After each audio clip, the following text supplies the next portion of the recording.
I had titled this homily, "The Truth, the Whole Truth, and Nothing But the Truth." And I remember one time one of my sons had done something, and I said to him, "I want an explanation, and I want the truth." And my son, well, this one I'm sure should have been a lawyer, said to me, "Dad, make up your mind. You can't have both."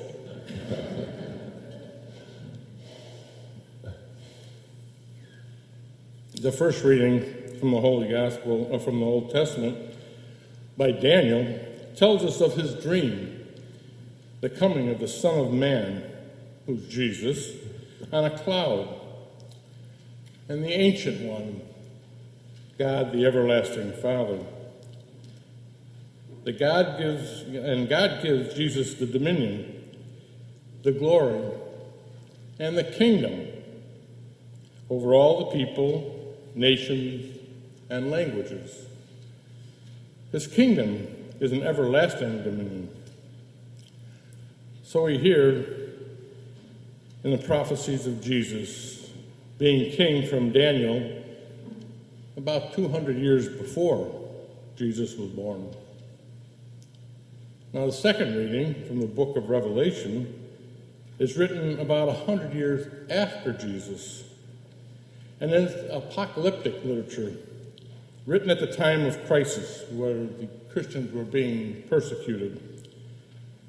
And the faith had to bear this persecution. And by experimenting and remaining with them, Jesus had been pierced.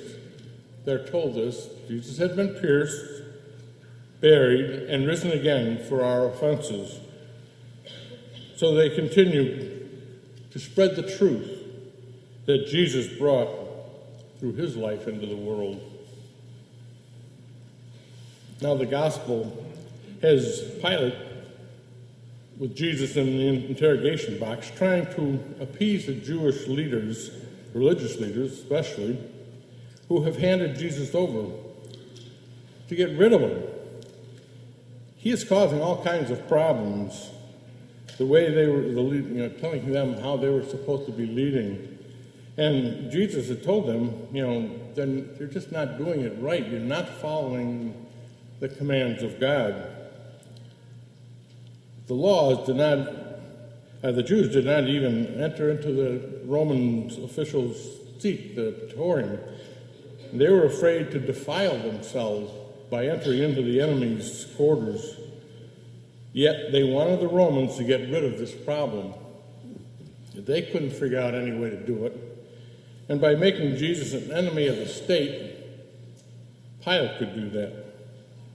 So Pilate begins asking Jesus, "What have you done?" "I told them the truth," Jesus said. It's now a sparring match between the two of them, a little intellectual back and forth, trying to get Jesus to admit that he is an enemy of the state. So Pilate says, "Are you the king of the Jews?" And Jesus, "My kingdom does not belong to this world." "Then you are a king." "You say I am. For this I was born, and for this I came into the world, to testify to the truth. Everyone who belongs to the truth listens to my voice." Now you could just see Jesus at one point, and the Jewish leaders, Jesus turned to them like Jack Nicholson in A Few Good Men. "You want to know the truth? You can't handle the truth." So Jesus is saying to Pilate and the Jewish leaders, our God is mightier than you, and that God is the truth. Follow him, and you will live forever in the kingdom that is not of this earth. Jesus cares for us more, and he also cares for the truth even more than his own life. He knows he's not going to get out of this one. no matter what he does. We must continue to seek the truth. But there is no way we can even understand the truth in this world.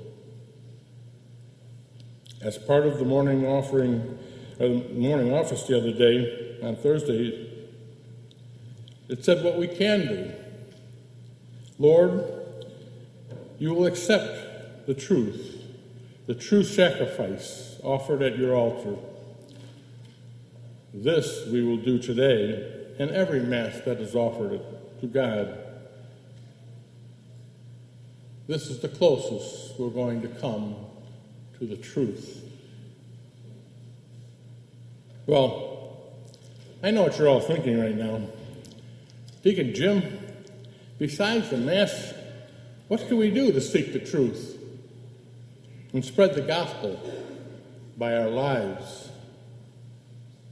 Jesus is sending you on a mission trip to prepare you for Advent and Jesus' birth. You're not to bring any food, not a second cloak, although you probably could use it today. Maybe a pair of sandals that you can kick the dust off of while you're on your way. Now, this mission, we will be led this evening by Father Bob Wayner from St. Anne's in Pleasant Prairie. On Sunday at 7 o'clock this evening, he will present the thoughts on the Incarnation for about 1 hour. Oh, but Deacon Jim, that's about a quarter of the Sunday night football game. That will be very entertaining. This is a mission of enlightenment. Now, Monday at 7 o'clock, he will present another topic on the healing of the paraplegic and how it affects our lives today. And Tuesday, there will be a Mass at 7 with Father Bob's thoughts on Thanksgiving, Advent, and healing. The anointing of the sick will take place after the Mass. So you've got your mission set. And then the last thought I read the other day, a Yugoslavian proverb states, tell the truth and run, because they're going to be mad at you.